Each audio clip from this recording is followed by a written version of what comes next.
Hi guys! So, bago pong update dito sa bagong bahay po namin.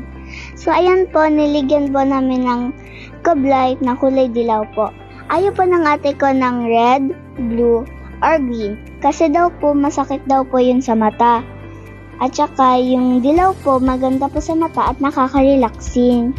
Alam mo naman yung ate ko, yung maarte-arte.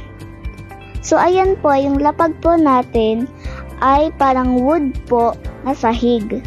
Ayan po, parang nagbibigay po to ng cabin at vintage vibes. Ayan po, medyo po mabagal yung natin, camera. So, ayan po, niligyan po ng ate ko ng fluted panel.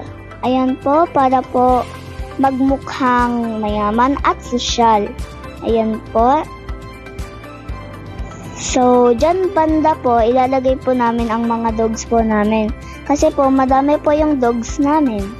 At kailangan po nila ng space. Ayan po, mabagal-bagal. Sorry na po dyan. So, ayan po, sa bandang sa bandang kaliwa, dyan po namin ilalagay yung banyo po namin at liligyan po namin ng bathtub. Sabi ni ate.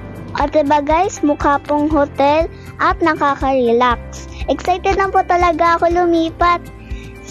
Hanggang sa muli, magpapaalam na po. Bye-bye!